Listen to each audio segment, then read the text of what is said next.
It's time for Come and Talk It with your host, Michael Cargill, brought to you by Texas Law Shield. Over the last decade, Michael has championed and supported the rights of law-abiding Texans to own and use firearms. He is the owner of Central Texas Gun Works, a veteran of the United States Army, and has achieved national exposure in such prestigious media outlets such as Forbes Magazine, Fox Business News, CNN Money, AOL, BBC World News, Huffington Post, and the New York Times. Cargill vigorously defends lawful gun ownership in this country without regard to party politics. And now, here's Michael Cargill. Good day, Austin, Texas, live music capital of the world. Let's praise the Lord and pass the ammunition. All right, so we have retired NYPD Detective Kevin Gannon. He comes on the show to talk about the Smiley Face killings and if they are related to the Lady Bird Lake water deaths in Austin, Texas. So, Detective Gannon, is how long were you with the NYPD detective? Just a little over 20 years. Over 20 years with NYPD, and you've investigated. You've been with a lot of different units with the NYPD. Is that correct? All right, a lot of different units there, and so we brought him in to talk to us a little bit about these killings or drownings or whatever's going on Rainy Street and Lady Bird Lake, because we're trying to figure out, is there something going on here? Do we have a serial killer here in Austin, Texas? Or is it just coincidence that these people are just randomly, winding up in Lady Bird Lake and drowning and killing themselves? Are they being drugged? We're just trying to figure all this stuff out. So let's bring over to the mic here, Detective Gannon. Welcome to Come and Talk It, sir. Good afternoon. All right. So, tell us a little bit about, yourself, the different units that you're in with the NYPD. Well, I was in uniform, like everybody else started out, like 2 years, and because of numerous arrests that myself and my partner made, we got transferred into the anti-crime unit, which is a plainclothes unit in the local precincts that we have, New York City, and at that time we worked in the Bronx. Most of my career was in the Bronx. And from there, I was promoted to go into the narcotics division, at which point I would have been made detective. So everybody calls me detective, but I actually got promoted sergeant before I became a detective. So I never actually got the detective shield, but I was in the investigative unit. I got promoted sergeant, went back to the precincts. After about a year on patrol as sergeant in 4-2 precinct in South Bronx, I got moved into the narcotics unit because of my previous experience in narcotics. Ran the narcotics unit, tripled the amount of arrests that they made in the first year of how many. They used to average like 15 arrests a month. We were doing like 45, 50 arrests a month. I did that for like 3 years. I got transferred into the robbery unit where they asked me to run a anti-crime robbery unit in which we were plain clothes. I was fortunate enough to pick my own unit where I had men and women, which we made over like 500 robbery arrests in a period of 5 years, and probably well over 200 gun arrests. And from there, I was promoted to the detective bureau, and I was assigned to the only time I went into Manhattan, the missing persons unit in police headquarters, and I was second in charge of the missing persons unit, and did that for a year, which I had 3 young men that were missing in a 15-month period, which started me on this quest to find out what happened, because I had 3 suspicious drowning deaths, in which when I ran the information for where the victims were last seen and to where the bodies were recovered, the first 2 victims were found in the same exact location in Brooklyn, 12 miles away, in which there was no way, according to the New York, the NYPD harbor units and the water currents, that those victims would have floated from both 96th Street and 42nd Street all the way out to Brooklyn, 9 and 12 miles respectively. So the only way they could have gotten there was they had to been driven very close to the location and put into place in the water in a location called Owl's Head Pier. Mm. And so unfortunately, I got involved with the family very closely, which they always tell you as an investigator, don't get intimately involved. But I made a promise to the families that when I retired, I would go find out what happened to their sons. I did 1 year in the missing person squad. At that point, there was a rapist that was running crazy in Manhattan and the Bronx, did over 30 rapes. They assigned me to work steady midnights in the Bronx, and within a year, we were able to apprehend that individual. And then I was going to go back to the missing person squad, in which the chief said, "Hey, I hate to lose you." I said, "Well, what do you got in the Bronx?" And he said, "The only thing I have, I know you hate midnights, but I got the Bronx Homicide Task Force." And I said, "Hey, I'd rather do that than go back to the missing person squad." So I stayed in the Bronx, finished my career, and did 2 years supervising the Night Watch Division, which is the midnight to 8 division of homicides. And we put all the information together for the detectives that they could run with as soon as they came to work. 8 o'clock in the morning, they were ready to run with everything: the video, interviews from people, and whatever we had, videos from the vehicles, the interviews from the people, if they heard the shooting, what they saw, people running away, to put everything together so that they could be off and running first thing they got in the Right, morning. and you've done a lot of stuff with the Rodney Reed case as well. Correct. Tell us a little bit about that. Rodney Reed is and tell us who Rodney Reed is. Rodney Reed is a young black man who was accused of murder back in 1997. I guess 1996, but he was convicted in 1997 of the murder of Stacy Stites. It was just ironic how it happened. Dick Wolf is doing a new homicide TV show. He did one a year earlier called Cold Justice. And then the year later, he did another show called Dead Again. And they were emailing me. I thought it was just nonsense. I thought it was just a fake thing. I never even answered the request to come do an interview. My partner says, "I think that's something serious, man. I think you should take a look at this." And I was like, "What?" He goes, "They've been trying to get in touch with you for months, and to our website." And at that time we were called Nationwide Investigation. We were just doing it here, and then we wound up getting phone calls from all these kids that were missing.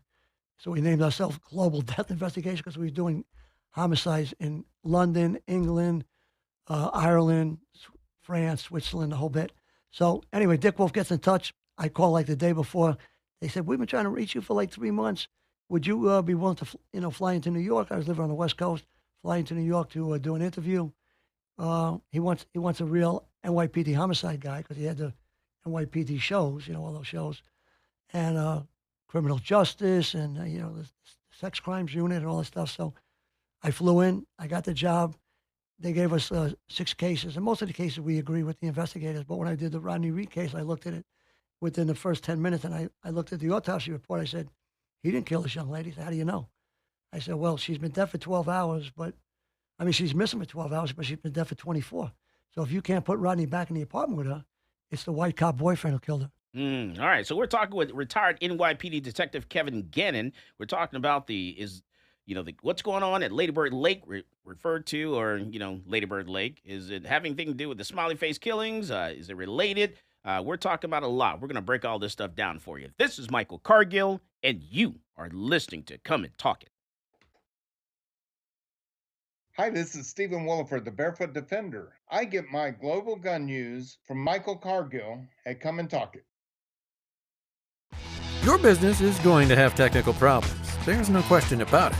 Pacific Office Automation is your guide because problem solving is our passion. Every business is unique, no matter how big or how small the problem. From copiers and printers, telephone systems, managed IT, print services, and more, we offer integrated, streamlined office solutions to keep your office humming. With Pacific Office Automation, it's problem solved. Visit pacificoffice.com today to find out more.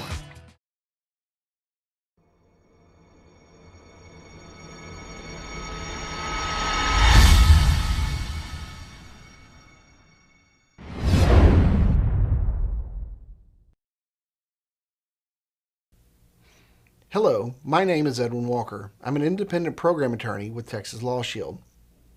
I want to talk to you today about an issue that we see on a daily basis. In fact, you yourself will encounter it on a daily basis, and that is the subject of road rage. I am sure that you have all seen road rage. You may have actually been involved in a road rage incident.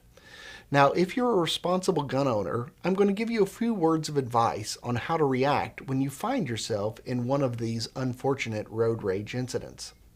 While on the roadways, We all observe something that makes us upset, whether it's poor driving, unsafe driving, or just simply somebody being very discourteous. By all means, you should restrain yourself from engaging that person and telling them how bad their actions were, because this can be perceived as an act of road rage. If you're a lawful gun owner, you have a firearm in your vehicle, you do not want to be viewed as the aggressor in a road rage situation. Now, with regard to a situation where an individual has chosen to rage against you, and you are the actual victim of the road rage, if you and the other individuals are still in their automobiles, do not use your firearm to respond to any of the rager's activities. This is because law enforcement views the fact that you're both still safely in your metal boxes as removing any threat of immediacy that you may be harmed. So please, if you have a gun, somebody is raging against you, forget you have a gun. Don't display it, don't brandish it, don't show it, don't point it, and for God's sake, don't fire it. This could result in a lot of trouble for you. Now let's look at a situation where a road rage incident has escalated. It has escalated to the point where one of the participants has actually gotten out of their vehicle. We recommend that you stay in your vehicle at all times. Do not exit your vehicle, because the person who exits their vehicle is going to be looked at as the aggressor. If the other individual has exited their vehicle and they are not in contact with your vehicle and they do not have a weapon, then do not feel that you can display your weapon in an act of self-defense. People are allowed to just simply stand there and scream at you, scream whatever they want, until they make a demonstrative effort. Welcome back to Come and Talk It. And now here's Michael Cargill. All right, so we're talking about the Smiley Face killings. Are they related to what's happening here in Austin, Texas? We're trying to figure this stuff out. So we brought into the studio retired NYPD detective Kevin Gannon. And we're trying to break this stuff down and trying to figure it out and get into the weeds just a little bit. What's going on at Ladyburg Lake? What's happening at Rainy Street? People being drugged. Could it be someone who works in a bar? Could it be a group of people? Because we've had that before. You've had a group of people actually drug someone, rob them, take their cards, credit cards and all that information, all that stuff. And these people wake up the next morning, figured out, wow, they've been, a victim of some shape or form. And they have some random cell phone on them. It's not their cell phone, but they're entering their information in that cell phone, possibly transferring that information, over to another device that someone else has, and these bad guys are using that stuff to get access to their accounts, bank accounts, and all that good kind of stuff, social media and everything. So, could this be something else, a copycat of that? Could this be a group of people, someone just has a fetish and just wants to drug people and just has this thing about watching people drown or something? I have no idea. We're just trying to figure all this stuff out. Or is this related to the Smiley Face killings? So we brought in retired NYPD detective Kevin Gannon. He was telling us about the Rodney Reed case. And once again, Detective Gannon, Rodney Reed, what was that again? What was his case about? It was a male black accused of raping and murdering Stacy Stites back in 1997 when he was convicted. All right. And so you were talking about the fact that the body had been found this particular time period. 24 hours later. And then, right. And so. But she was only missing for 12 hours. No, I'm sorry. She was missing for 12 hours, found 12 hours later. Right. But the level of decomposition on the body told me she was dead for 24 hours. So there's no way that Rodney could have did it because the boyfriend said he was with her the whole evening before she left for work at 5 a.m. in the morning. And Rodney Reed is on death row right now. He's on death row, but they have a stay of execution. We were able to get 3 of the leading forensic pathologists in the country to concur with my assessment about what happened. And at that point, the governor stayed the execution. And so the whole big thing about this case is, the Rodney Reed case, is the fact that he was dating a young lady, and also a police officer was dating. Well, she was engaged to a police officer, but she was having an affair with Rodney. Okay, so she was engaged to the police officer, right, and then having an affair with Rodney Reed. Right. And so the speculation is where, people are saying that possibly the police officer, probably killed her. He murdered her probably the night before in the home, and then he Allegedly. allegedly in the home. Okay. But she had mixed lividity on her. So lividity is the blood settling in the body, and the body was face down for at least 8 hours for it to be fixed. And she had blood in her chest, but when she was found in the woods, she was laying backwards with her hands up like this, like straight up into the air. Which at that point, now she's fixed there for at least another 8 to 10 hours. So she's at least dead for either 16 to 20 hours easily.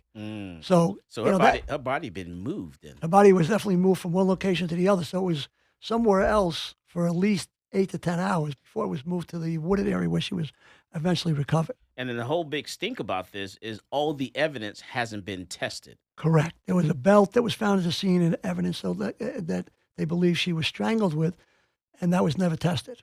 They just figured Rodney was the one and he did it, but the Supreme Court just ruled last week that they sent it back to Texas to Criminal Court of Appeals to actually test the belt and the material should be tested. So how was he actually convicted in the first place? He was convicted because of DNA that was found inside Stacy, sperm. But the idea was, so they both had sex with her. They had sex, and so both their semen was inside of her. Right, but they said Jimmy didn't have sex within the 48-hour period before. It was only Rodney's sperm that was found inside of her. Okay. So what happened was, but they didn't tell you that the sperm was so denigrated that it had no tails and only three of the, which would be thousands of sperm, only had 3 heads. And you usually need sperm to have motility.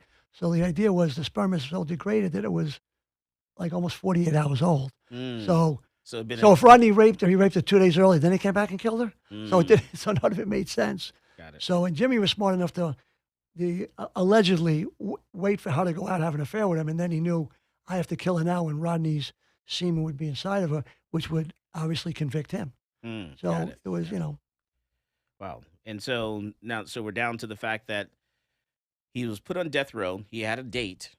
So it's been going back and forth because I've been hearing about this case for a very long time. Well, we stopped it 5 years ago, and then for whatever reason, 2 years ago, they decided to put him back on for execution, at which point I brought the case to Dr. Phil, and he came forward and did a 2-day show on Rodney's case and interviewed him himself, which was what he's known for, to interview people. They have that show Bull on CBS that is made up about what he did in real life, which he would pick juries by interviewing people who would be trustworthy, that they would be able to assess the information correctly. And after interviewing Rodney for a few hours, he said, I believe 100% that this man is innocent. He believed that Governor Greg Abbott would do the correct thing, and they eventually did stay the execution a second time. Then the Supreme Court said 2 years ago that Rodney should get a new trial. There's evidence that shows that Rodney might be innocent. He sent it back to the Court of Appeals. They sent it to Bastrop County for an evidentiary hearing. The judge said after even all the evidence, including having a white supremacist come in who was giving protection to Jimmy in jail, that he knew that Rodney wasn't involved with this, and yet the judge ruled, there's no evidence for a new trial. So it stood for it stood now for the last 2 years. And you said still Jimmy. Jimmy Fennell was the police officer. Got it. Okay. So Jimmy Fennell, he said that the white supremacist said he was giving protection to Jimmy because Jimmy was in jail for a subsequent rape that he did on duty in uniform. And he was convicted of that, did 10 years in jail. And this white supremacist guy testified on Rodney's behalf that he called Jimmy, just a punk that he was given protection to, and that he knows that Rodney didn't kill Stacy, and yet the judge didn't find evidence to the contrary that he should get a new trial. So that's where it stood for the last 2 years. Okay. And now the Supreme Court ruled that the evidence should at least be tested, and that's. And Jimmy's out walking around. Jimmy's out walking around now. Free man. Free as a bird, saying that he didn't do it.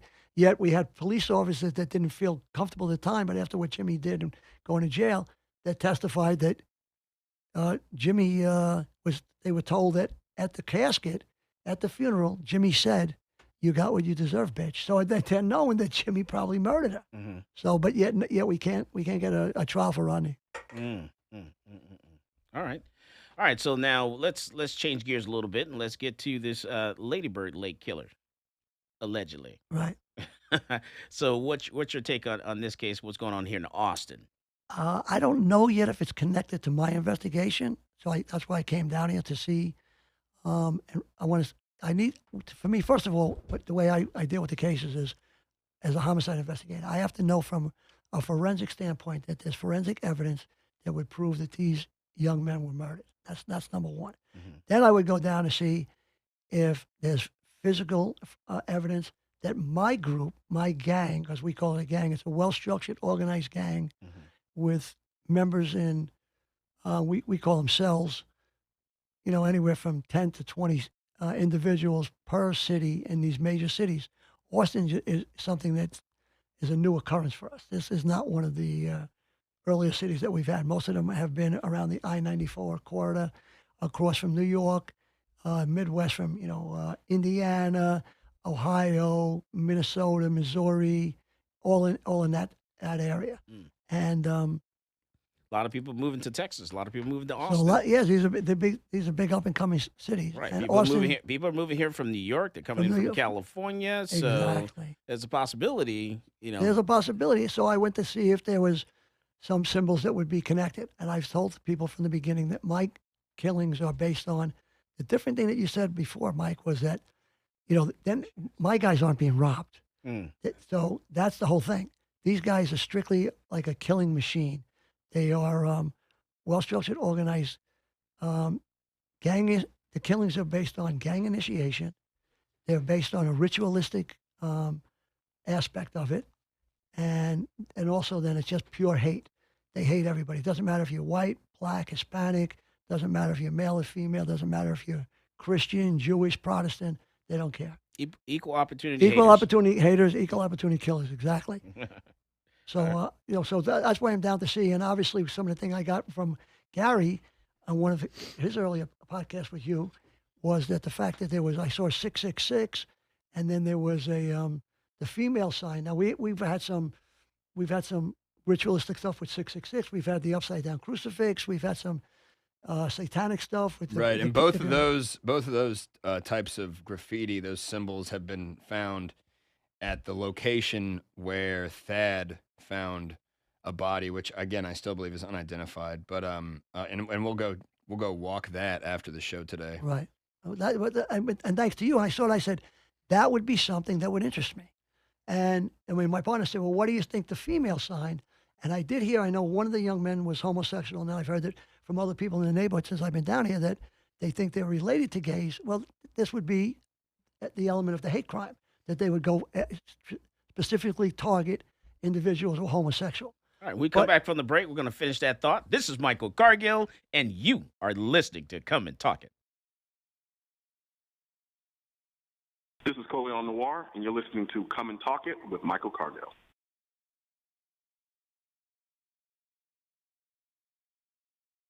Your business is going to have technical problems. There's no question about it.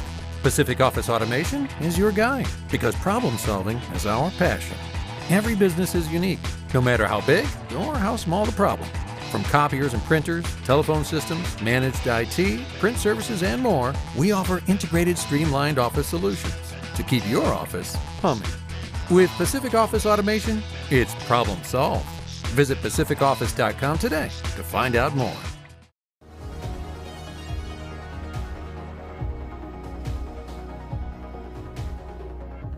Whether it's a typical traffic stop or you're just involved in a use of force incident, encounters with law enforcement can be scary and stressful.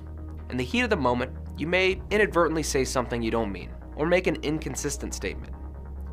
These are red flags for officers, and if they think you're lying or your story doesn't add up, they might arrest you and let the criminal justice system decide your fate. Police officers are trained to get information from you without making the interaction seem like a formal interrogation. But remember, from the moment an officer arrives on scene, everything you say and everything you do will be scrutinized in court. The prosecuting attorney will attempt to use anything and everything against you. So what do you say? You say, "I invoke my right to remain silent," and then let your attorney interact with law enforcement on your behalf.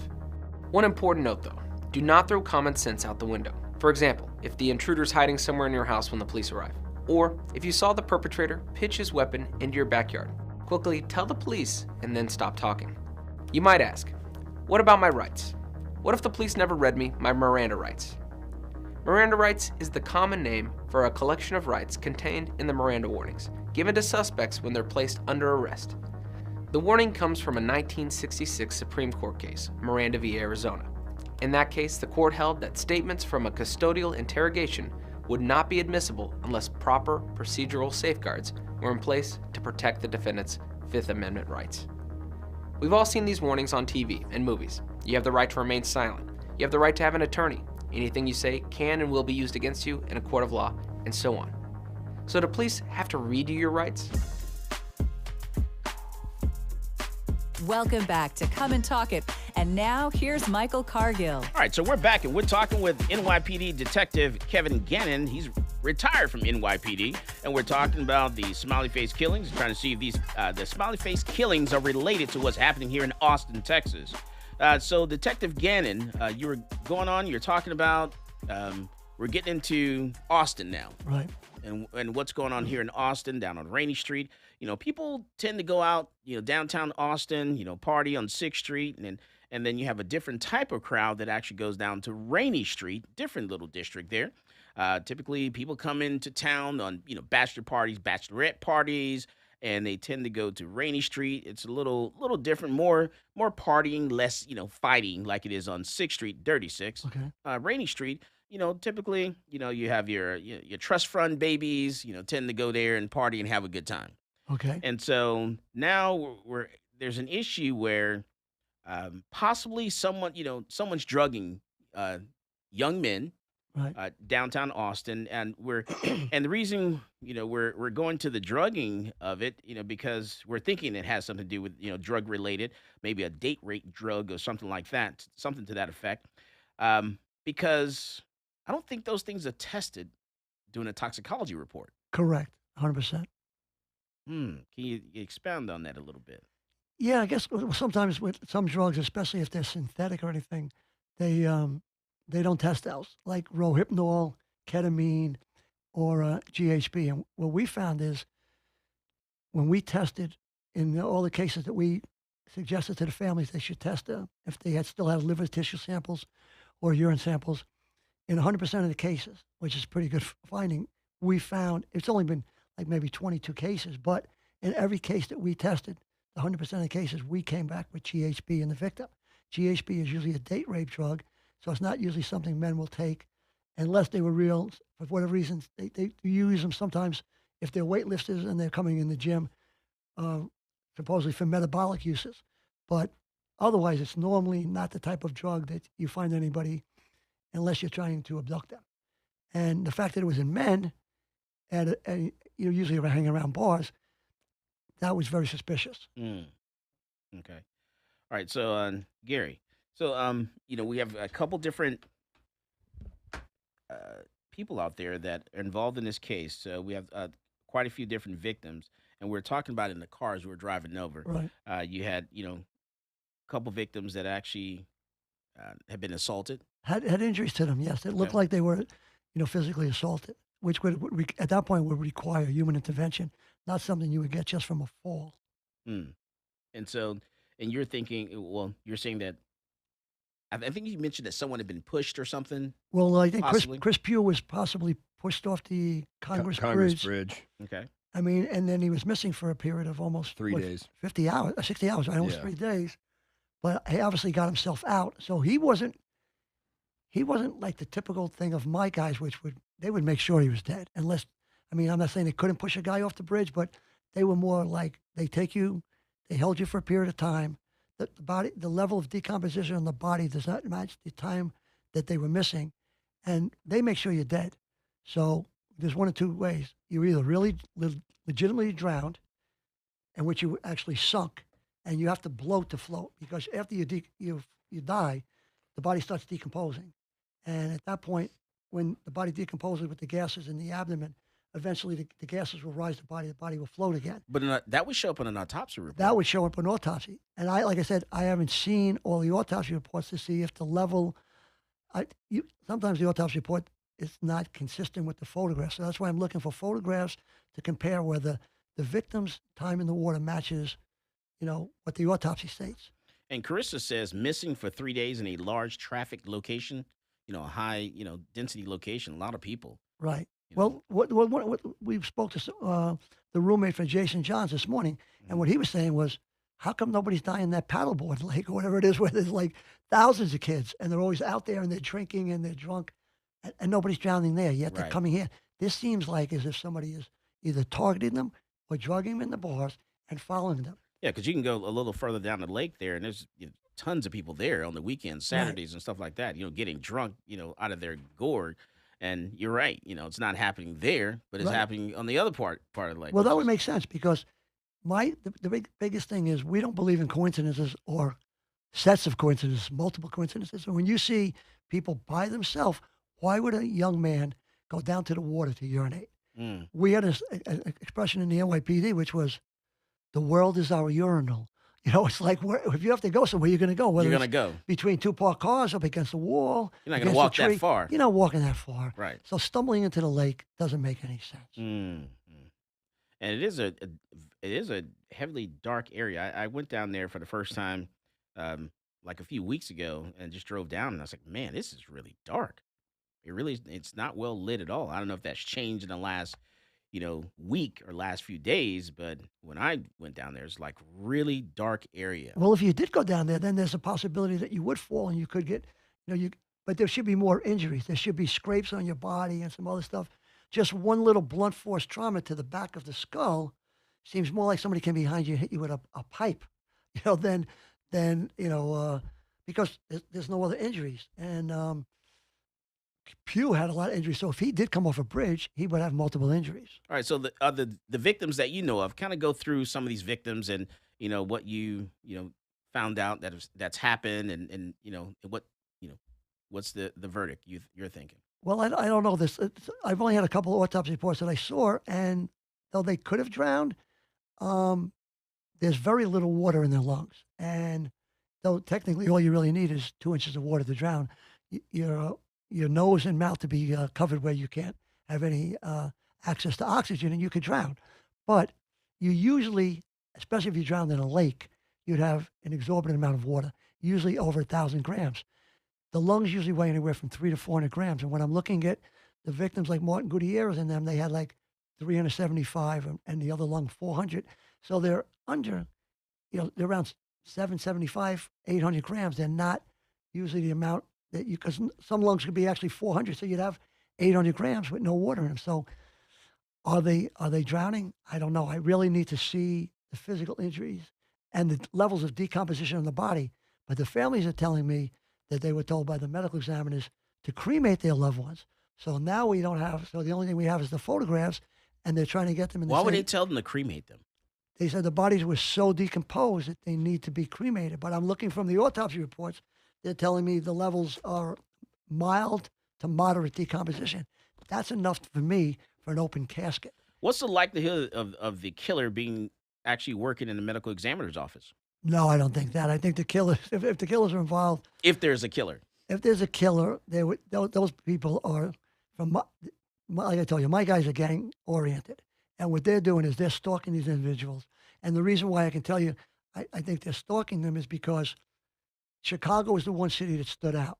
In Chicago, until just recently, the victims weren't from Chicago. All the victims were from other cities where, Minneapolis, La Crosse, Wisconsin, Milwaukee, Wisconsin, Indiana, Gary, whatever. They were people that were going to Chicago for the weekend. So I said, are they following them or are they turning them over to like, hey, this kid, because it's easy now. Everything's on the internet with the dorms. You could say, okay, I got this kid. We have 30-something engineers. Our only engineers, science, technology, and engineers, medical, biological, chemical engineers, the only ones that are stupid enough to get drunk and fall into the water? No. They seem like they're specifically targeting groups. And did they send a picture of them and say, hey, this kid's going to Chicago for the weekend. Grab this kid. because that's what we were seeing. So it wasn't, they were always out of state until just in the last big influx like Austin's been having. In the last year, we've had like about 10 cases in Chicago, and they have been victims mostly from Chicago. Now, someone asked, what's the likelihood of the perpetrators being law enforcement? I'm not saying that, who knows what happened. Jimmy Fennell was a rapist before he got convicted and allegedly killed his girlfriend Stacy. It could be someone working in the medical examiner's office. It could be law enforcement. Can't rule anything out unless we know. We don't know unless we know. We don't know, but I'm not saying it's law enforcement. All I know is, could law enforcement be involved with some of these? If there was a satanic group, you've had all kinds of people that are involved with those kind of groups. From the Son of Sam. I mean, I grew up in that whole neighborhood when the guys were.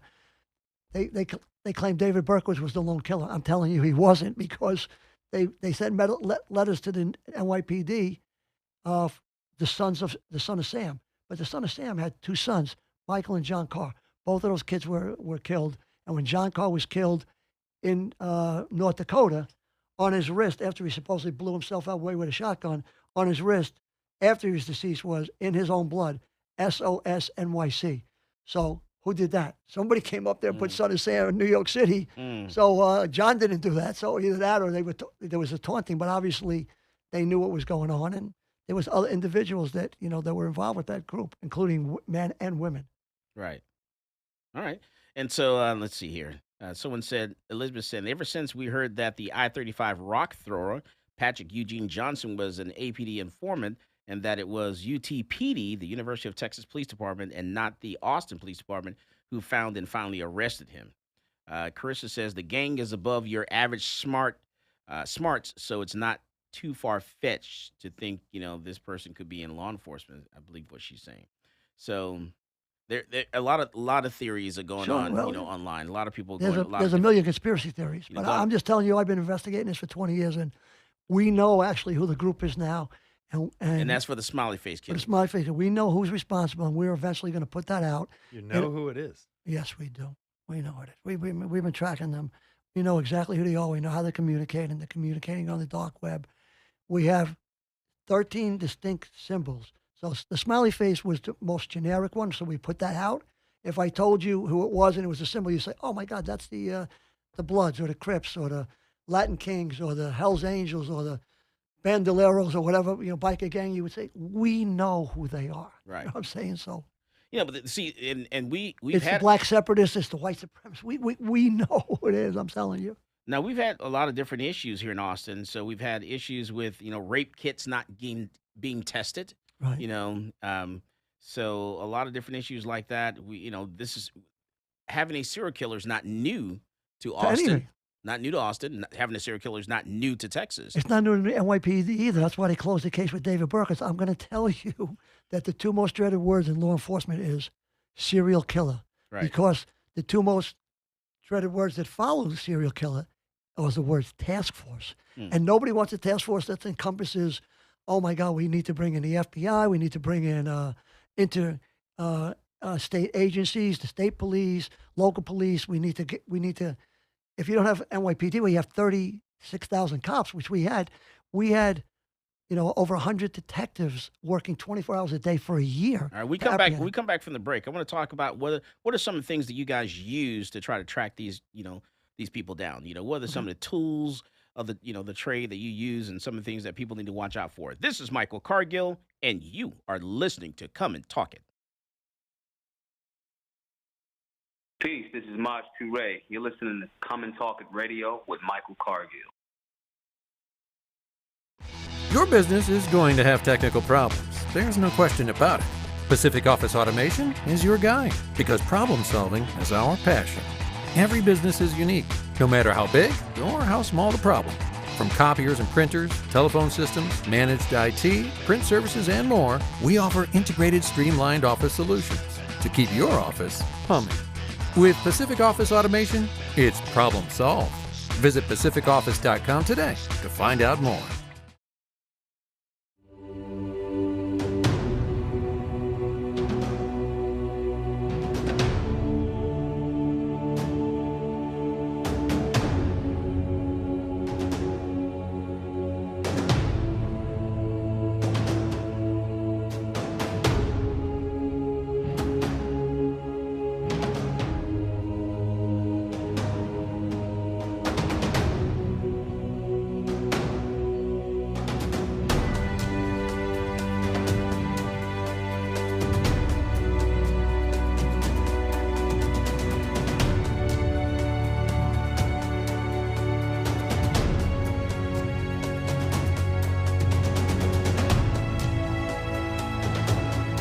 I'm a U.S. Army veteran with a strong sense of duty and respect for our system of government.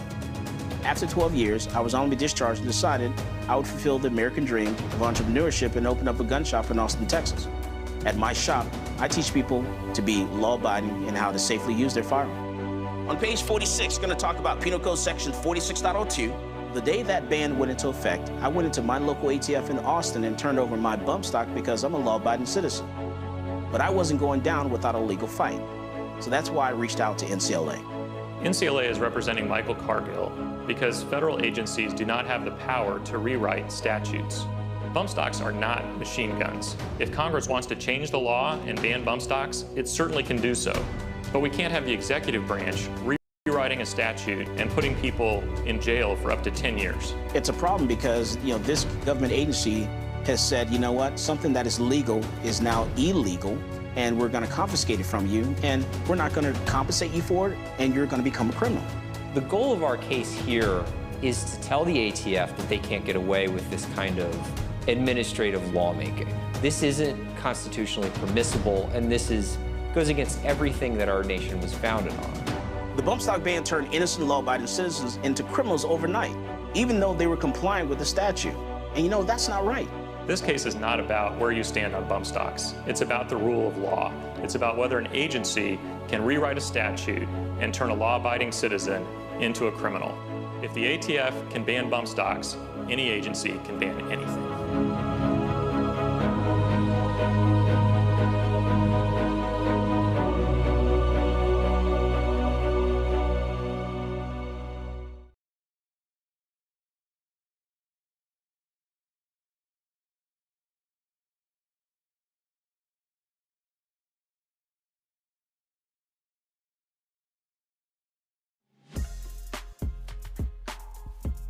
Welcome back to Come and Talk It. And now here's Michael Cargill. All right, we're talking with retired NYPD Detective Kevin Gannon, and we're talking about the Ladyburg Lake killings. We're actually trying to see if this is related to the Smiley Face killings. And so, Detective Gannon, before one of the breaks, we were talking about some of the victims were gay, straight, what, can you get into that a little bit more? Well, I'm just saying that's just a rumor right now. I don't know how true it is, but like I said, my group is equal opportunity killers. So if it was a group of gays, I could see them going after them, but it's not specific of anything. It would be easy if it was just. Are you talking about the people that are possibly doing this? Doing the Smiley Face killers. Could be gay. No. I'm saying they would target people. So like. Mike, are you asking about the victims or are you asking about the killers? Either or. I'm just trying to figure out which one, what we're referencing. No, I'm talking about the victims being gay. Okay. They would target anybody specifically. It would be easy if it was they were just going after black people. You say, okay, it's a hate crime. Just going after gays, it's a hate crime. If they were going after women, then you would think it would be sexually involved. Right. But they're not. Like I said, they're equal opportunity killers. They go after everybody. But I'm saying when I first came down here speaking to some people, they said that they thought some of the victims were gay. I only know. And I can't even confirm that, but that one of them may have possibly been gay. Yeah. So allegedly, could they have, saw him and said, yeah, let's just grab this guy tonight, because like I said, whether it's gay or whether they found out with Clifton Axtell, we were talking to the family. He was a very flamboyant kind of guy. He was boisterous. He was good looking. He had a prominent job. He would throw money around. He would have been somebody that maybe they would have said, who is this guy? Who is he? He's big in society. He's well off to do anything. As my partner used to say, they would be jealous of somebody. All of the people that they chose and that they choose are usually the best of society. Whether it's like I said, all these guys, STEM technology, engineer, math. Business people that are business. There's law enforcement people that they've chosen that have been cops or brothers that were families of cops that they've taken their family members that were studying criminal justice in college to be in law enforcement, or they were military. We have a lot of military victims, whether they were Navy or servicemen, whether they were Marines or just regular Army personnel. So we have a mixed bag of individuals. Usually people that are really part of the structure of society. All right, so I call in numbers 512-643-5483. That is 512-643-5483. Give me a call and let me know what you think. You know, I think we what are have your a caller thoughts? on the line right now. Right. So let's go to line one, Anna. Anna, you want to come and talk? Yes. I have a question for the detective. My question is why, first of all, APD did not acknowledge the Ladybird killings for a while, and then apparently this big Facebook group came out. Then they released a statement. The statement was really not a good one. They're downplaying the whole situation, and the people of Austin deserve better. So why are they downplaying it? Well, I'll give you a couple of reasons. One, drowning is like one of the most difficult crimes to prove. And to be honest with you, I knew very little of it till I got involved with this back in 1997. Drowning is an exclusionary diagnosis. And even medical examiners really don't know much about drowning, except that the body was found in water and they have nothing else to go by. So they basically rely on what the police say. And if the police don't have much evidence to go on anything else, it basically comes down to the medical examiner looking at, are there injuries that would be suspicious enough to say that something else transpired here than just somebody who accidentally fell into the water? Unfortunately, in Texas, I think because of those two cases, they do have something that they should be looking at. That's a little bit has more, teeth on the meat on the bone than the normal drowning deaths that I investigated. With mine, I had to investigate them because there's a lot of times lack of injuries, and we had to go by the level of decomposition not matching the amount of time the victim was in the water. Okay. So that's one thing. The second thing is most of the time police, they want to close the cases as soon as possible. So if they can, and the medical examiner is going to say, hey, looks like a drowning to me, and they make it accidental, to be honest with you, that's not usually what the medical examiners make. Usually what they say is if we don't know it's an accident and we don't know it's a homicide, they usually make it undetermined. Why Austin went to accident right away, that could be a little suspicious to me also. So you mean to tell me there's no difference between trying to figure out the person died, was thrown in the lake, or drowned in the lake? Correct. Well, they would usually go by, there's some things they could do, but they have to, it really is a more intensive investigation than just looking at it. And like I said, the amount of water in them, if sometimes I saw one of the victims, they could have froth, which you could have that after a drowning death. And there's some edema that could be caused in the lungs. And so there could be drownings, but whether or not the person fell in or whether they were held under is a whole nother story. And you need to have more evidence to really tell whether it was accidental or whether it was a homicide. So that's why most of the times medical examiners do make them undetermined in case more information comes forward, then they would, hopefully reopen the case. Why wouldn't they just suspend the case instead of close it? Well, they don't suspend them. They would make it undetermined, which in New York we call it a CUPI, case undetermined pending police investigation, meaning we need to have more here. And I think here they would probably, at least in those two cases there, they would have needed more than to make it an accidental. Hey, Anna, you have anything else for us? I do actually. The APD is downplaying it to the fullest, but yet they turned around and increased police activity. I mean, so much that people were reporting on it online, and it was talked about, and they made their presence known. So if there wasn't anything going on, why did they turn around and do that? Because to me, that's a huge red flag. Like, there is something going on, and they're definitely not admitting it. Well, because most people law enforcement doesn't want to admit that we have a serial killer, around. Because why is that? Because they're gonna figure it's gonna scare the public. It's gonna be bad for business. In La Crosse, we know the kids were down there.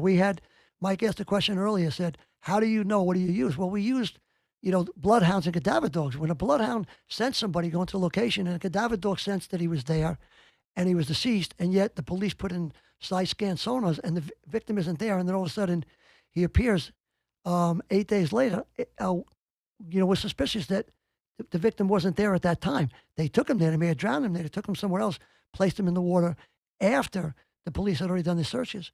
La Crosse had a 4-block radius, almost the way you guys have with Rainey Street, in which 3 universities were dependent upon that income from those 3 universities.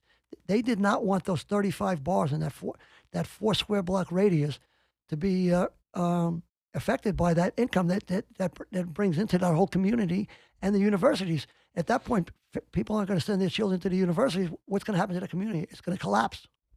Yeah, go ahead, and I'll give you one more.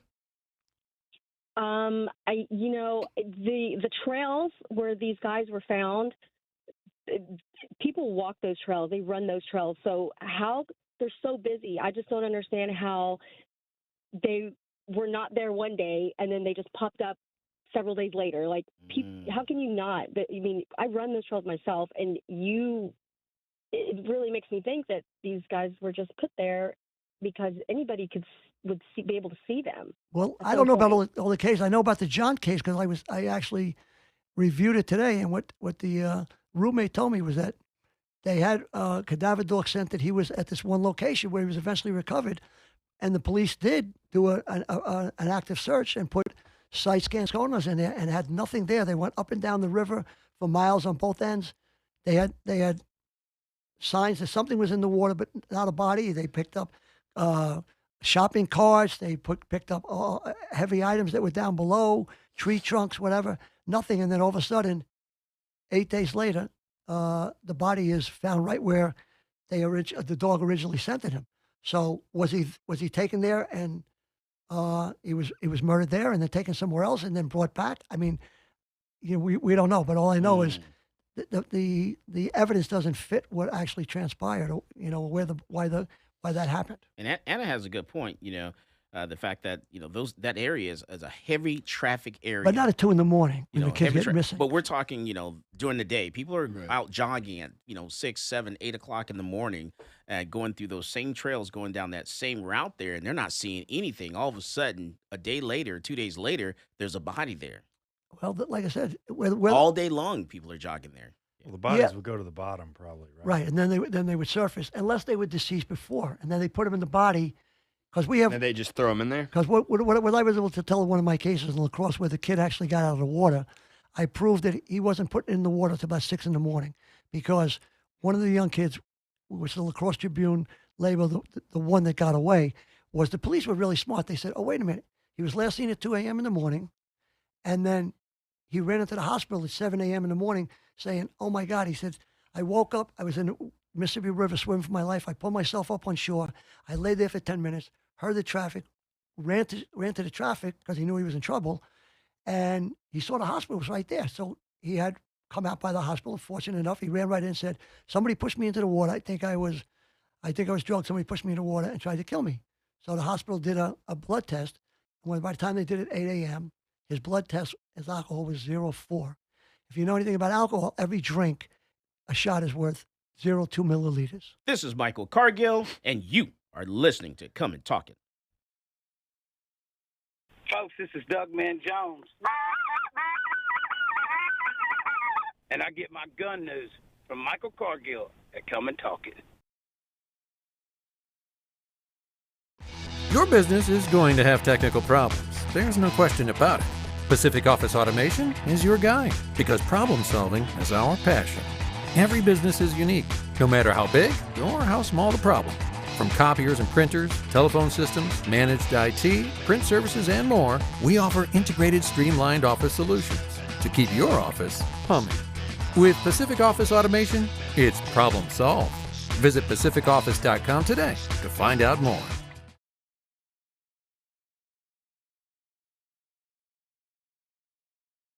He didn't act that way. He never flinched. He went for his pockets. And when he went for his pockets, I thought my heart was going to stop. I mean,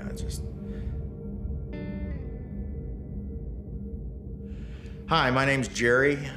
The incident we're going to talk about took place in early March of 2017. It started back about 3 years ago. We had a fella in the neighborhood that nobody really knew. We weren't familiar with him, and he was pretty regular about speeding up and down the street. It escalated into more speeding, threats.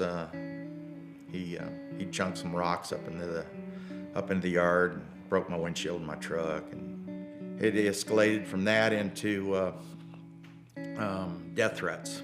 And he was constantly chirping about how he was gonna end it, and he was gonna kill so-and-so, he was gonna kill me, and it was all chirping. The day of the confrontation, I was leaving the neighborhood and heading to a meeting downtown Fort Worth. It was a beautiful day. I had my windows down. I was in my Suburban.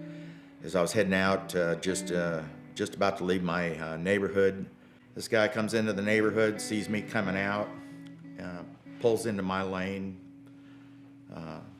causes me to stop, and then he kind of cut at an angle in front of me and jumped out of his truck and ran at the side of my Suburban, saying, "Today's the day you're gonna die, he's gonna end it." He comes over and he's slamming his hands up against the side of my vehicle, my truck.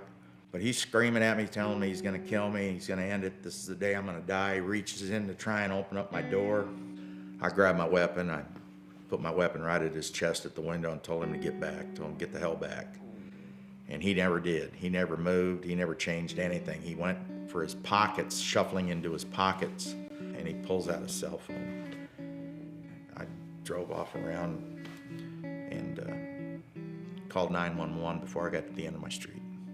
Yeah, I've carried a weapon for pretty near 20 years, and I've never had to pull my weapon out. Now, I can tell you that when you do that, it's the emotions are incredible. You feel the flush come through your body because you just pulled a weapon on somebody, you're pointing a gun at somebody, and they don't move.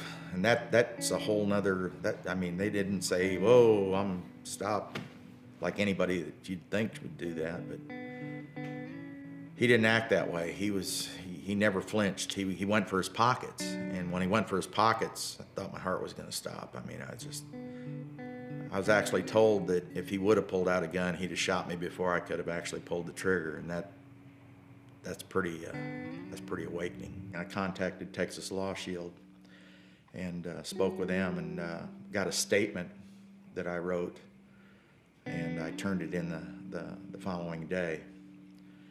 And it was subsequent to that I was told that I was gonna be arrested for deadly conduct, and Texas Law Shield stepped up to the plate, and they got. Welcome back to Come and Talk It. And now here's Michael Cargill. I'm just kind of floored about the fact that family members cannot get copies of the photos or autopsy reports and, some of the things in autopsy reports. At this point, the family members should have everything. And the fact that we're not giving that information to the family tells me that law enforcement, someone thinks that there is actually a killer here in Austin. Because if you didn't think it was a killer, you would have released the information, at least to the family, so the family can have some type of closure.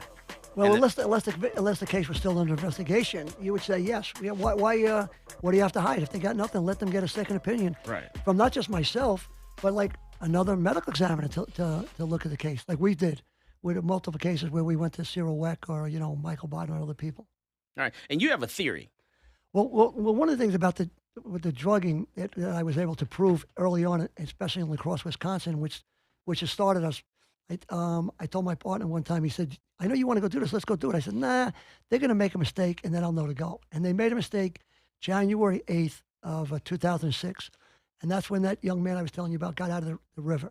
So I said, I looked at the police report, what they did. And what happens is the body disperses 1 drink per hour. They even have these classes with college kids now to tell them what to do that, depending upon your weight, it goes from 180 pounds. A 180-pound man can drink 4 drinks, and it's 2, 4, 6, 8. And you'll be at 0.08, and you're intox at 4 drinks. If you're 20 pounds less, you can only have 3 drinks. So every 20 pounds less is 1 less drink. So if you're 140 pounds, you can only have 2 drinks, and you're drunk, okay? Well, so if you're 200, how many drinks you can have? So at that point, at 200, you can have 5. 220, you can have 6. Okay. My partner's 260. He can have like 9 drinks before he's intox. I'm just checking. Shut up, Gary. So there you go. So what happened was this young man went into the hospital at a perfect weight, about 180. They tested him at 8 o'clock. He was a 0.4. So what did the police do? Wait a minute. He was missing since 2 a.m. in the morning, 6 hours earlier. 6 hours at 0.2 per hour is 12. 6 times 2 is 12. 12 with the 4 means he was 0.06. He was 16. So he was double the intox level, 0.8. And they were 100% correct. So they made him a stupid drunk kid that fell into the water. The only thing they didn't tell you was when he fell in the water, it was 32 degrees.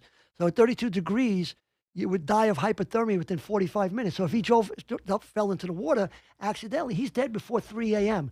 How does he walk into the hospital at 7 a.m.? He didn't, because they held him till 7 a.m. in the morning as the drunk kid who was drugged at the bar.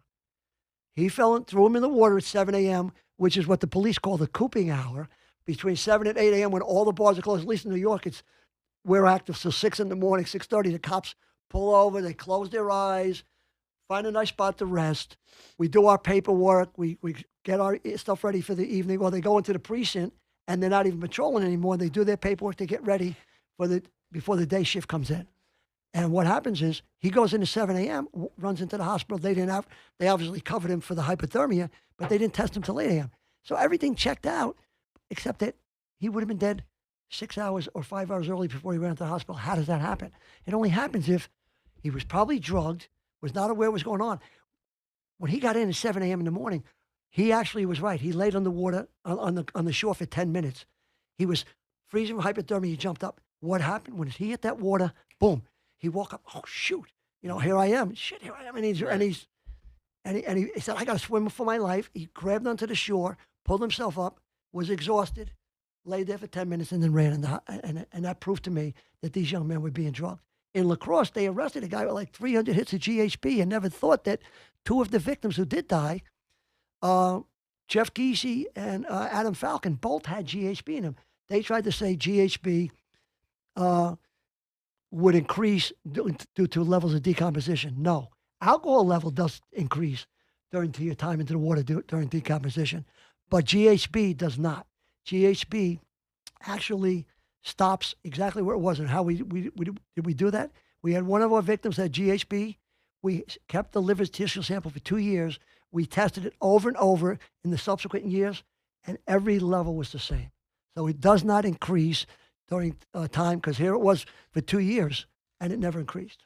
So we know what GHB doesn't. But alcohol, if you were in the water and you were decomposing, you could have went in at 0.4, and if you were there for 2 or 3 weeks, you would then be 0.12 or 0.16 or 0.22. Alcohol does increase during decomposition. GHB is a synthetic drug. It does not increase.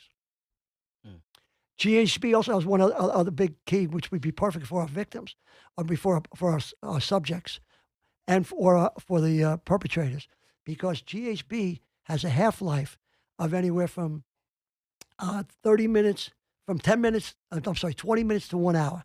So if you were caught with, the body was discovered with GHB, like Chris Jenkins was, with 52 micrograms of GHB in the body, when they did the autopsy, we know 20 minutes early he could have been at 104, or as late as 1 hour, but as early as 20 minutes he could have been 104. 20 minutes early he could have been at 208.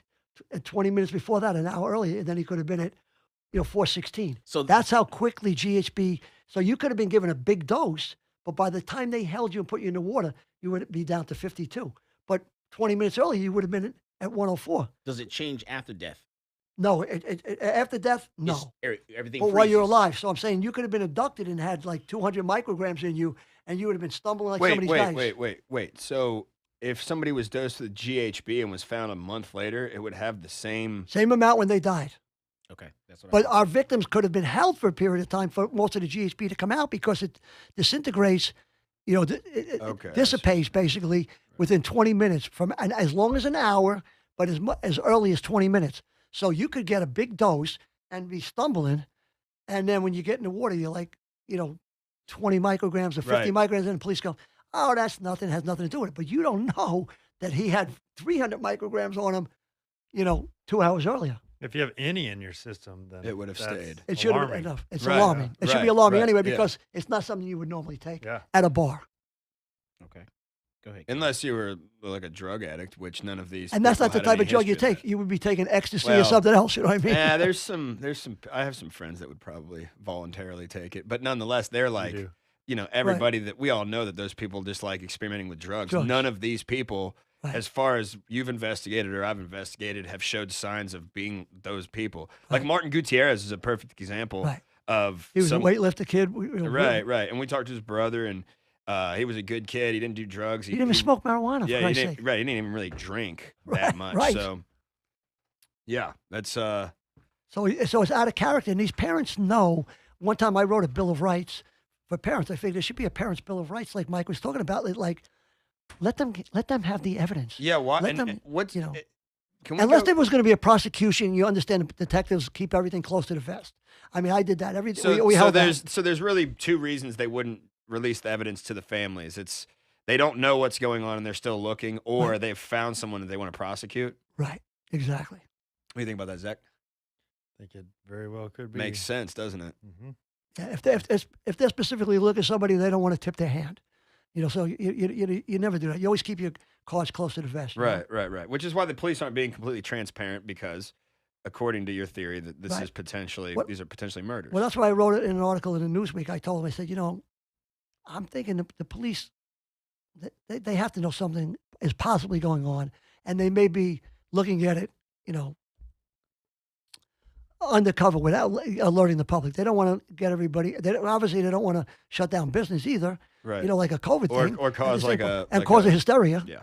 If they ever admitted or said anything that there may be a serial killer in Austin, then that would have disastrous consequences. Financial and social consequences. Think of all of the conferences, especially a city like Austin, where everybody tourism. I mean, this is a city where people freak out regardless. Right. I mean, but it's not just Austin, because it's all police. But I'm not telling you, New York would do the same thing. I mean, I'm telling you. Well, I feel like New York did it already. New York seems to me like a little bit more of a crime-hardened city where people are like, oh yeah, somebody was killed and thrown in a dumpster over there. They don't really care. But in Austin, we have that doesn't happen here. Right. So And the crime is going up, which is Casey, can you hit me with that Steve Adler bit there? Well, one thing. But the crime went Austin up, and then is one of the 5 safest big cities in the country. There you go. Yeah, which is not true at all. But look at your drowning cases have gone up exponentially, because they showed in one of the things I read that they used the normal drowning deaths in a year in Austin, which would be boaters and stuff and drinking and whatever, kayakers, maybe they flip over, is like 16. Now you guys are up to like 30. So the question is, why would you have 100% increase in drowning deaths if something isn't going on? Do you think that at the end of the day here, and I know we still got 15 more minutes and we got to go to a break in a minute, but at the end of the day, do you think that this is connected to the Smiley Face killings? Give me a tentative answer. I would just say, I don't believe in, I don't believe in coincidences, and there's too many suspicious things to make me believe that something is going on out here. Whether it's my group or not, I'm leaning that it's a possibility that it could be my guys. All right, we come back from the break. I got a couple of videos I want you guys to take a look at. And these are people who are randomly walking around in parking lots. They're under the influence of something. They've been drugged. And when we come back from the break, take a look at this video and see if you recognize any of these guys. This is Michael Cargill, and you are listening to Come and Talk It. Hey, this is AWR Hawkins, Breitbart News, and you're listening to Come and Talk It with Michael Cargill.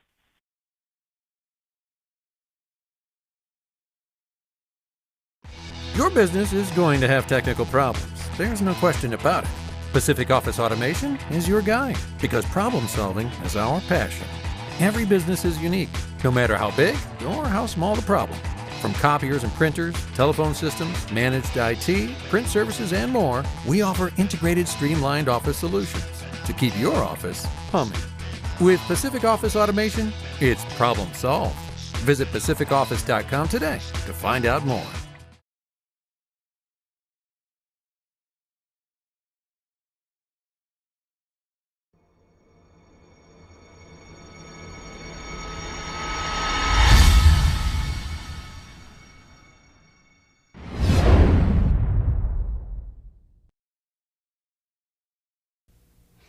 Hello, my name is Edwin Walker. I'm an independent program attorney with Texas Law Shield. I want to talk to you today about an issue that we see on a daily basis. In fact, you yourself will encounter it on a daily basis, and that is the subject of road rage. I am sure that you have all seen road rage. You may have actually been involved in a road rage incident. Now, if you're a responsible gun owner, I'm going to give you a few words of advice on how to react when you find yourself in one of these unfortunate road rage incidents. While on the roadways, we all observe something that makes us upset. Whether it's poor driving, unsafe driving, or just simply somebody being very discourteous. By all means, you should restrain yourself from engaging that person and telling them how bad their actions were, because this can be perceived as an act of road rage. If you're a lawful gun owner, you have a firearm in your vehicle, you do not want to be viewed as the aggressor in a road rage situation. Now, with regard to a situation where an individual has chosen to rage against you, and you are the actual victim of the road rage, if you and the other individuals are still in their automobiles, do not use your firearm to respond to any of the rager's activities. This is because law enforcement views the fact that you're both still safely in your metal boxes as removing any threat of immediacy that you may be harmed. So please, if you have a gun, somebody is raging against you, forget you have a gun. Don't display it, don't brandish it, don't show it, don't point it, and for God's sake, don't fire it. This could result in a lot of trouble for you. Now let's look at a situation where a road rage incident has escalated. It has escalated to the point where one of the participants has actually gotten out of their vehicle. We recommend that you stay in your vehicle at all times. Do not exit your vehicle, because the person who exits their vehicle is going to be looked at as the aggressor. If the other individual has exited their vehicle and they are not in contact with your vehicle and they do not have a weapon, then do not feel that you can display your weapon in an act of self-defense. People are allowed to just simply stand there and scream at you, scream whatever they want. Until they make a demonstrative effort to try to harm you, there is no immediate threat that would justify displaying or shooting or brandishing your firearm. Now, in the event that the person shows their own weapon, in particular a firearm, the existence of their weapon would give you reasonable...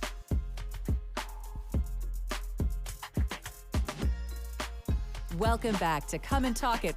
And now here's Michael Cargill. All right, so last year, back in right around Halloween time frame, we played a couple videos, and it didn't hit me until we're sitting here talking about it right now.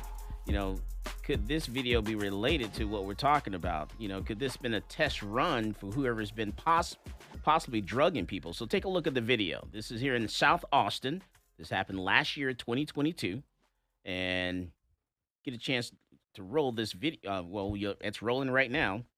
So this is going on. It's taking place in South Austin, and it's right around. It's going to be the October time frame. And these people are just randomly. Oh, are these the zombies? Yeah, they're just randomly. I remember this. These guys were drugged out of their gourds. Yeah, randomly in the That could be parking what, lot. fentanyl, ketamine? Don't know. They just and there was two of them. There's two guys. They just happened to bump into each other. You know. Wait, they weren't with each other? To our knowledge, they were not with each other. Could they have been drugged simultaneously, or and dropped off? Don't know. Well, these guys were probably doing drugs over by that homeless camp over there. There's one right down there, right? So these are not. They don't look homeless. These are not these are not homeless people. In Austin, a lot of the homeless people are like transient. And they don't look homeless. You know what I mean? I know the homeless in that area. These are not the homeless guys. You know them that well? You go over there and hang out with them? No, He knows all of them. You know the homeless. You live in this area long enough, you know. Yeah, K2 or PCP. It could be that too. I mean, that guy's not even wearing a shirt, Mike. That guy looks homeless. No. Well, I mean, I'm going to disagree with you. No. Straight up. No. I'm going with you, Mike. Yeah. Yeah. Not homeless. Yeah. What do you think, Zach? Homeless. No. They Definitely look. not. They look. Second guy, with the first guy with the What I black wanna shirt and know- everything, I don't know. And this, I want to. So you think these two guys just randomly bumped into each other? I want to know. Does anybody recognize these guys? This guy, that guy right there is not homeless. Is that Matthew? And so I'm wondering, could this be related to what we're talking about? Could this be a pre-run? Someone actually drugged someone, slipped something in someone's drink. Well, this would have been and dropped after. them off. This would have been after this had already started. This is according to everybody. The killings at Lady Bird Lake started in 2018. So this wouldn't have been a pre. The only thing with that is I wouldn't see them being dropped off. I could see them seeing if they could drug a guy at a bar, and if he would just follow them. Like we had a case in Minnesota where The kid was functioning in a bar. The friend saw him. He was on the bar talking to a couple of women. They were on the other side, whether it was a dance floor or whatever. They came back to get him at closing time. They're like, where's Tommy? They look out the window, and these two guys are just walking. He's walking with them, and he's getting ready to get in the van. And they come out, what are you doing with our friend? They push him at him, and they get into some fisticuffs. They drive off. They call me and ask me. Yeah, but Mike, who's filming this? Someone brought up something really good. Look at the shoes. That person is not homeless. I drop off shoes to homeless people all the time. Sure. I'm being dead serious. These guys were with each other, and they probably bought drugs from the homeless camp because a lot of the drug dealers live in homeless camps or are transient. And Carissa, sorry, I'm not in that Facebook group. I don't think they let me into the group, so I can't post anything in the group. He looks pretty good. The guy in the black looks good and good sneakers and everything, man. Right. I don't know. Who's filming this, Michael? That I'm not. Mike is down there. That's these people were brought over to this area here. You're talking. They were not patronizing any business in this area at all, and this was like at 3:00 in the morning. All the bars are closed, and they randomly showed up in the parking lot. Somebody in the chat said that these guys are acting. Yeah. What an idiot. To me, it looks like two guys that were hanging out, bought a bunch of drugs, and could be homeless, couldn't be homeless. I don't know, regardless. But this is a high traffic area for the homeless. And I've seen a guy in his underwear over there. Yeah, I've also seen homeless people that are just not. Those people, the homeless people. You see them all the time. Dude, some of the homeless people live in their car and have jobs. I mean, I've interviewed hundreds of homeless people. Yeah, not too long ago, I was driving past 6th Street, the 35 bridge, the underpass, and there was this young woman. She probably looked about 20 years old. And she was definitely on meth, doing weird stuff. But she on the didn't look ground, beat up. But she looked like she had just started doing meth. Yeah. She hadn't been doing it for a long time. The ill effects hadn't all set in where, your face totally changes. It looked like she had just probably started to get on meth that week, All I'm saying is well-groomed. They're well-groomed. They're clean. Dude, have you seen the homeless camps, Mike? Yeah. Some of these people, a while back, the homeless camp over on Riverside, they had built their own garage and pulled a car into it, and they have electricity. They have generators. They don't just not shave. These are probably homeless people. And if you look at the video, some of them have running water. And if you look at the video, you'll see that this guy had his shirt on, and then his shirt is now off. Yeah, because he's a drugged out, crazy homeless person. So just it's up to you guys. People that do drugs sometimes. Well, if it's up to me, then I'm saying they're homeless because. One of my victims, though, in New York, I got to tell you, he came out and he was perfectly fine, and then he leaned over, started like dry heaving, but he had no alcohol. He had no alcohol in him because when they tested him after he was found in the river, it was 0.6. So he was still sober enough to drive a vehicle. Yeah, but if you get drugged with GHB with alcohol, you'll throw up almost immediately. Yeah, well, he started throwing up, but he was dry heaving because I guess he didn't have alcohol, but in that case, we can prove who did it. We have two individuals that are waiting outside. They start following him. He's on video. He's walking, and then all of a sudden he doesn't make the next block where the next video is. So he had to get into a car. We have that on tape. We have the car that went around and around and around, and then supposedly he was found down at the Port of Albany. And guess what? That black car that was around and around and around is going down to the Port of Albany, which circumvented the camera till it went all the way down to the DEC lot, which was supposedly broken into. And anyway, we have evidence to prove, because I said, well, then he has to know somebody who was in the DEC lot. They came back and had lunch the next day. I had the father down there. He's got pictures of the black Celica with the spoke wheels. I got the car. So I know who some of these individuals are. I have information. We know where they are. We know, like I said, we have the 13 symbols. We're not just going to go by a smiley face. There has to be distinct evidence that our group is present at the scene. But first, we have to know that the forensic evidence proves that these kids were murdered. And if they were murdered, and our evidence is there, then we link them. Those guys in the parking lot could be not homeless. They could be homeless. I really don't know. I'm just playing devil's advocate. But the point is that they're clearly on drugs, like drugged out of their minds. They definitely on drugs. Yeah. So if whether it's by themselves or someone else. Well, I don't think my guys would do a test run. You think somebody would drug them and then just take a video of them and say this is Halloween? Probably unrelated. No. Yeah. The person that took the video, it was an employee that worked in that area. Had Oh, nothing to yeah? do with those individuals. How do you at know all. that? I know that for a fact. And so I don't even want to go down that road because then that A lot of people do drugs just for fun, you know. I mean, supposedly, allegedly. I want to see what what kind of effect it would have on them. Whatever. All right, so we got less than 10 days. In less than 10 days, the ATF brace ban, ATF's going to actually start their enforcement. So you guys haven't started your paperwork. You haven't Form 2. You haven't done that Form 1. You haven't done your paperwork there. You might want to get it started because you have until May 31st, and then the enforcement period starts. So I'm actually shocked and surprised. I thought at this point, we would actually have some type of case that would have gotten an injunction or a stay or something where this brace ban would not have gone into effect. But the period is now almost upon us where now the enforcement period is going to start, and a lot of people are don't know about this. A lot of people don't know that they are in possession of a firearm that could be prohibited or that is prohibited. There are even dealers out there that saying they didn't know about this at all, And I was watching a news story of a dealer that say he had no idea of the ATF brace ban. And then I was looking at the video, looking behind his head, and I'm thinking, man, you got one on the wall directly behind your head for sale. So, man, it's like you got to be careful of some of the things you talk about, some of the things you say, and just looking at the news story there, it's like, oops. But anyway, so it's coming upon us really quick. So if you haven't started your paperwork, you might want to get down to your local gun store, that sound shop, kiosk, whatever, and get your paperwork done and completed. Unfortunately, if you're expecting Silencer Shop to help you with the paperwork, that's not going to happen because their deadline has already passed. So you're now going to have to do it yourself. You have to do your Form 1 yourself and get that stuff done before that May 31st at midnight when the enforcement starts. Get her done. So if you've taken a photo of yourself, with that firearm, you posted something online, just be aware, that it's out there and there's a possibility it can come walking in your front door. Also, SB 728, that's Senate Bill 728, Texas.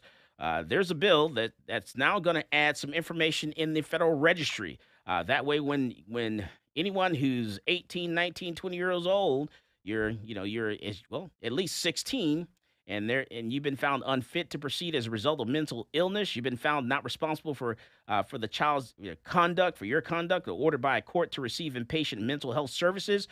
They're making sure that stuff is now put in Federal Registry, so you will be denied from purchasing a firearm. So that's all in the more reason when you walk in the gun store to get your license to carry handgun. So that way your background checks already been done. There's some surprises. You don't have to worry about getting reported to the FBI or put in the system for all law enforcement agencies and countries have access to it. As always, more guns equals less crime. You go out there and you buy yourself a gun. Listen to Come and Talk It with Michael Cargill.